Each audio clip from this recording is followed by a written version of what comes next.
Hello chess friends! In this video I have for you a brutal game from the recent Speed Chess Championship on chess.com in which Magnus Carlsen displays absolute dominance over the Indian prodigy Gukesh, who is currently ranked number 24 in the world, achieving a winning position by move 11, a crushing position by move 15, and a position that offered Gukesh zero hope of survival by move 23, compelling him to resign. You will rarely see chess of this caliber played by anyone but Carlsen, especially in a blitz game. So enjoy, and I hope you find this game as inspirational and awe-inspiring as I did. Magnus Carlsen begins the game with d4. We have knight f6 from Gukesh, c4, e6, knight to f3, all very standard stuff, d5, knight c3, and with bishop b4 we have what's known as the Rogozin defense. Black is now threatening to take on c4. Since this knight is pinned and cannot move, if white were to try to recapture on c4 by playing, let's say, e3, targeting the pawn with the bishop, black can play b5 here and defend, since there will not be any knight takes b5. So Carlsen plays a solid move. He just plays e3 and adds some defense to the c4 pawn. A little more popular here is the bishop g5 line, a counter pin on this knight.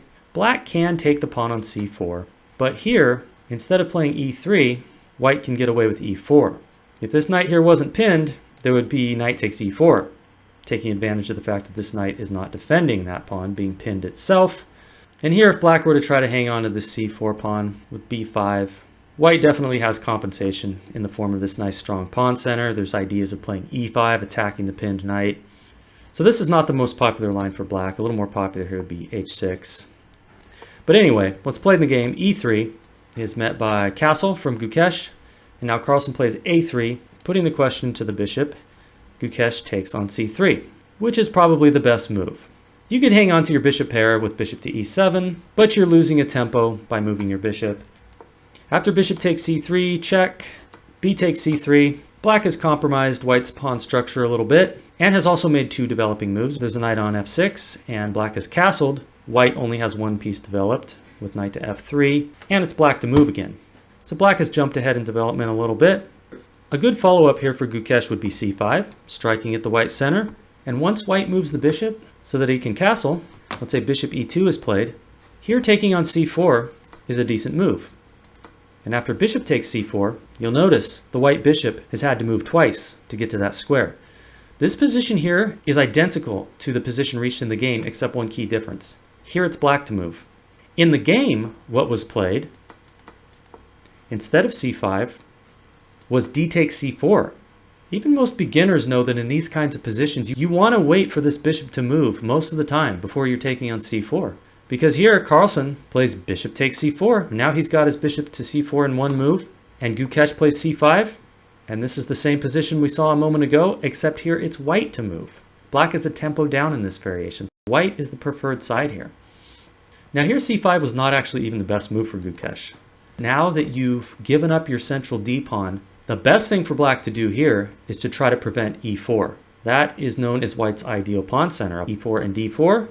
So better than c5 here would have been b6, preparing bishop to b7 to add control to e4. We want to hold up that move. If white tries to prepare it with bishop d3, we got bishop b7. Can't play e4 yet. Black's got two pieces hitting that square. If you try to prepare it further with queen e2, bishop e4. We're just going to blockade. So this is best for black, but instead Gukesh goes for c5. And here Carlsen plays a slightly inaccurate move. He castles. Now most of the time, castling is not significantly worse than the best move. But there are many exceptions, and this is one of them. It's better to wait on castling and instead play bishop d3, preparing e4, which black doesn't have a good way to prevent anymore. You tried b6, it's too late, we got e4. Bishop b7, queen e2. White has the ideal pawn center. Maybe e5 will be coming at the right moment, opening up the bishop towards the black king. But Carlsen did not play bishop d3. Carlsen castles, giving Gukesh the chance to play b6, planning bishop b7. Carlsen plays queen e2, maybe now realizing that e4 is really what he should be playing for here. But oddly enough, Gukesh does not put his bishop on b7 to stop e4. Instead, he plays queen c7. Has some logic to it. I mean, you're putting the queen on a file that could potentially open if this pawn is captured here, and there might be some sort of a discovered attack on that bishop. Also, the queen's opposite this undefended c-pawn. So Carlsen jumps at the chance to play e4, threatening e5, gaining space. And at this point, the computer says white is about a pawn up. So it's not hopeless for black yet. But after Gukesh's next move, knight d to b7, black is hopelessly lost on move 11. Apparently the best try was h6, which has a couple ideas. In one variation, it keeps the knight off g5. That's a move that actually gets played in the game. In another line, it allows the knight to go to h7. So I'll show you both of those variations. First, bishop d3. The idea is to play e5 and set up the queen battery towards the king with the bishop and the queen threatening a checkmate. Here you play bishop b7, and if e5 is played, you don't play knight d5 because then queen e4 is possible. Here the best move is actually knight h7. No queen to e4, bishop's covering that square. Now you might think, why not move the knight to d7? Isn't that better than this weird looking h7 square? Well, apparently not, because you want to keep that file open for some counterplay on the d file with the rook. At least that's what the computer says. Now let's look at the line after e5 where you can get away with knight d5. Since the bishop was not moved to d3 like in the previous variation, there's no queen to e4 threatening mate immediately, and then there's the threat of knight takes c3 here. The point to h6 here is that there's no knight g5. It's a good square for the white knight because it can jump to e4, targeting that weak d6 square. A very invasive post for the knight. But let's get back to what was played in the game. Knight b to d7, a losing move already on move 11. Carlsen finds the best response, e5, knight d5, and he gets his knight to g5. The threat here is queen d3, simply threatening checkmate on h7, which you're going to have to make some weakening move to prevent, like g6. If you were to play f5, it's no good because of knight takes e6. Another threatening aspect of this move, knight g5, is that it opens up this diagonal for the white queen. We'll see the significance of that shortly. Of course, if you try knight takes c3 here, there's queen c2, threatening checkmate, threatening to take the knight, black is lost. So what's tried is h6, giving the knight a kick, but now knight e4, threatening to hop into this d6 square, which is not ideal for black, but it is not white's biggest threat in this position. This move, h6, has weakened the black king's position. You'll notice that none of the black pieces are very near the king, and there's several white pieces that can participate in a kingside attack pretty quickly. So Gukesh should have recognized the danger here, but he does not. He plays f6, which is a logical way to deal with the knight to d6 threat, undermining the defense of that knight, attacking the pawn. That's normally a good principle to follow. Attack the defense of a piece that is established deep into your position. But here it's just not worth it because you've weakened even more squares. You've weakened g6. Now e6 is undefended.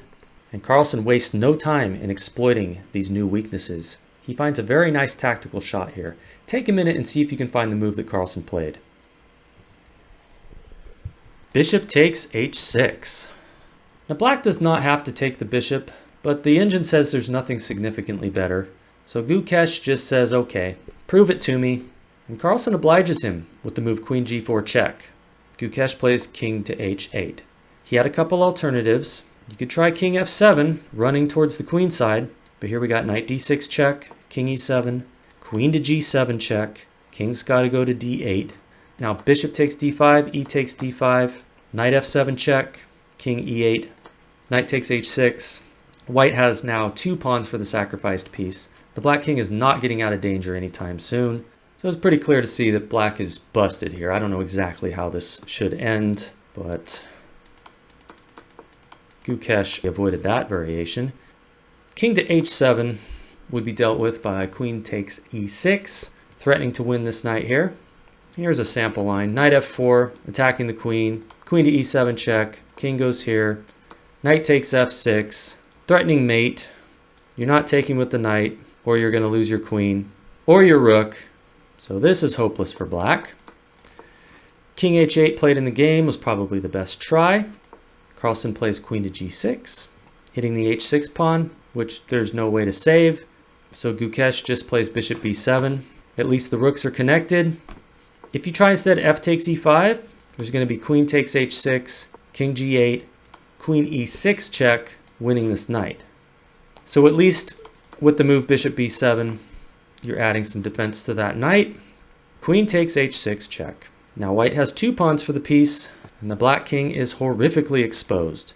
King g8, queen g6 check, king back to h8, and now it's time to get a rook involved. Rook a to d1, threatening rook d3, and coming over to h3 with the checkmate.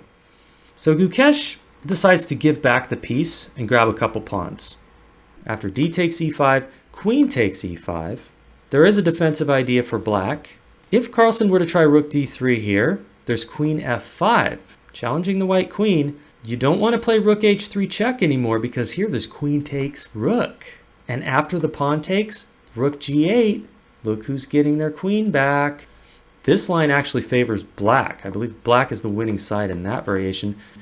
So here white would not play rook h3. White would just take out the queen with a winning position. After e takes f5, there's rook h3 check. King moves and then knight d6. Hitting the bishop, hitting the pawn. This bishop has to keep defending this d5 knight, so bishop c6 is necessary. Then white takes the pawn to check. Okay, white's a pawn up now. King to f7. White's pieces are more active. White has control of the only open file, and black cannot even contest white on that file. If you try to put a rook to e8, there's going to be knight d6 with the fork. So black is losing in this line. But that line is not white's best option. Instead of rook d3, the best move for white here would be queen to h6 check, forcing the king to the g file and then rook d3. Because now you're threatening to come into g3. Black does not have a good way to deal with that. The engine's saying that you're just going to have to sack your queen. It's giving this line, f5, rook g3, check, and now the queen will need to take out the rook, and white will be winning. If you try to run with the king, you're going to get checkmated with queen h7 check, king e8, bishop b5 check, and then black can delay mate by one move by playing bishop to c6, bishop takes c6 check, king d8, queen d7 mate. So that was white's best line. But that is not what Carlsen played.